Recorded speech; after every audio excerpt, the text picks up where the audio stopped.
নৈহাটির বাড়ি থেকে আধ ঘন্টা দূরত্বেই একটা ভীষণ সুন্দর জায়গা আছে, সেটা হচ্ছে হালিশহর। হালিশহরেরই মধ্যে একটা গ্রামের মধ্যে একটা ছোট্ট জায়গা, সেখানে আমাদের সকলের প্রিয়, আমাদেরকে যিনি এত এত শ্যামা সঙ্গীত উপহার স্বরূপ দিয়েছে, যেই শ্যামা সঙ্গীত আমাদের মন প্রাণ হৃদয় জুড়িয়ে দেয়, সেই শ্যামা সঙ্গীতের সৃষ্টিকর্তা রামপ্রসাদ। আজকে গেছিলাম তার বাড়ি এসছি ঘুরতে। সোনাটাই ভিতরে যাব আমরা এখন, বাবা ফুল আনছে, তারপর আমরা ভেতরে পুজো দিতে যাব। রামপ্রসাদের বাড়ি এসছি আমরা, সেদিন গেছিলাম লোকনাথ বাবার বাড়ি, আজকে এসছি রামপ্রসাদের বাড়ি, তাই না? তো আমরা এখানে ওর বাবার জন্য ওয়েট করছিলাম। ওর বাবা গেছিলো ফুল আনতে। যেখানে আমরা বসে আছি ঠিক পিছনটাতেই একটা ঘরে মা কালী, যিনি শ্রী শ্রী রামপ্রসাদের মা কালী, তিনি এখনও আছে ওখানে বিরাজমান। আর পাশের একটা রুমে শ্রী শ্রী রামপ্রসাদের একটা পাথর দিয়ে মূর্তি করা আছে। আর এটা ভোগের লাইন। আমরা ভিতরে গেছিলাম, উপোস করেছিলাম, পুজো দিয়েছি, অঞ্জলি দিয়েছি।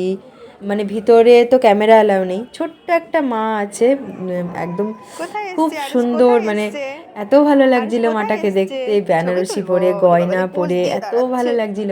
ভিতরের এনভায়রনমেন্টটা আলাদাই রকম। পুজো দিলাম, মন একদম শান্তি হয়ে গেল। তারপরে বাইরে এসছি, আর একটা মিষ্টি রোদ্দুরে ঝলমলে একটা দিন। তো দিন, আর ওর বাবা হচ্ছে বাইরে গিয়ে মোমবাতি, তারপরে হচ্ছে ধূপকাঠি যে ছিল ওগুলো বাইরে হচ্ছে জ্বালিয়ে দিচ্ছে, মানে ভেতরে তো অ্যালাউ নেই, বাইরে। ঘুরতে পেলেই হলো না, ঘুরতে পেলেই হলো, আর কিছু চাই না। সে যেখানেই যায়, মন্দিরে যায় না এমনি জায়গায়, ঘুরতে পেলে একদম খুশিতে একদম। তার মধ্যে ওখানে একটা খেলনার দোকান দেখেছে। আর আরেক হচ্ছে এই ছেলে, একে ঘুরতে নিয়ে গেলে বাবা, তাহলে তো ওকে সর্বসুখ দিয়ে দেওয়া হলো। ভীষণ পছন্দ করে, তোমরাও এতদিনে বুঝে গেছো ঘুরতে।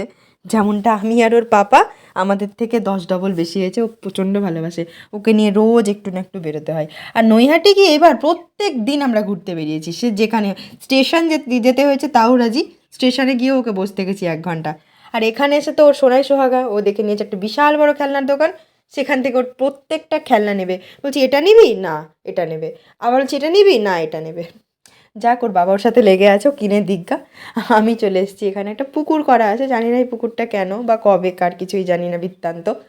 তো যাক, পুকুরটা দেখলাম। পুকুরটা অ্যাকচুয়ালি আমি পায়রাগুলোকে দেখছিলাম, পায়রাগুলো খাচ্ছিল, যেই কাছে যাচ্ছিলাম উড়ে যাচ্ছিলো। আর পাশেই একটা বিশাল বড় বাগান ছিল ফুলের। আর ঠান্ডাকালে ফুল দেখতে কার না ভালো লাগে বলো। দেন আমরা গাড়ি করেই তো গেছিলাম, আবার গাড়িতে উঠে আবার একটু দূরে গেছি, বেশি দূরে না, ওই 5 মিনিট মতো লাগলো। এটা হচ্ছে চৈতন্য ডোবা বলে এই জায়গাটার নাম। ভিতরে মন্দির আছে, আমরা যাইনি, তাড়াহুড়োতে ছিলাম। তো রাধাকৃষ্ণেরই বোধহয় মন্দির আছে। তো আমরা বাইরে থেকে দেখলাম, এটা হচ্ছে চৈতন্য ডোবা।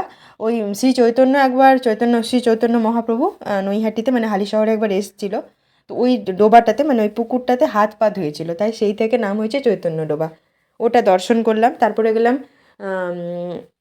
এটা কি যেন, নিগমানন্দের আশ্রম।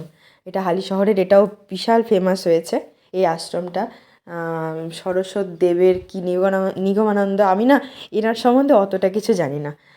যেমন চৈতন্যদেব, রামপ্রসাদের সম্বন্ধে জানি, এনার সম্বন্ধে আমার অতটা অভিজ্ঞতা নাই। যদি ভবিষ্যতে কোনো দিনও যাই বা জানি, অবশ্যই তোমাদের সাথে শেয়ার করব। তো ফাইনালি সেরকম কিছু না জানতেও ওখানে গিয়ে হয়তো ঠাকুর অনেক কিছু চাইতো আমাদের ব্যাপারে, কারণ ঠাকুরের ভোগ তো আর সব জায়গায় পাওয়া যায় না, তাই না? আমরা ওখানে পাইনি ভোগটা আর কি। তো আমরা দেখো এখানে এসে ঠিক ভোগ গ্রহণ করতে পেরেছি। তো আমরা এসেছি, সঙ্গে সঙ্গে বলছি আপনারা ভোগ খাবেন, আপনারা ভোগ খাবেন, পিছন দিকে চলে যান, একদম গঙ্গার পার বরাবরই সবগুলো। তো গেছিলাম, গিয়ে নিয়ে পেট পুড়ে আমি, বর ছেলে 3 জনেই খেয়ে নিয়েছি। এই যে এই ঘরটা যে দেখতে পাচ্ছ সামনে, ওই ঘরটাতে বিশাল বড় এরিয়া। তো একদম পেট ভরে ভোগ খেয়ে নিয়েছি।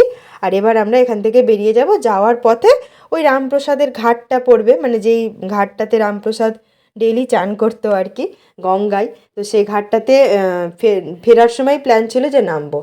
আর আজকে তো হচ্ছে সংক্রান্তি, এমন একটা দিনে গেছিলাম। তো অনেকজন এখানে সংক্রান্তির যে স্নানটা হয়, যেটা ইভেন আমার মাও করে, ছোটো থেকেই দেখে আসছি, পৌষ মাসের সংক্রান্তিতে চান করে।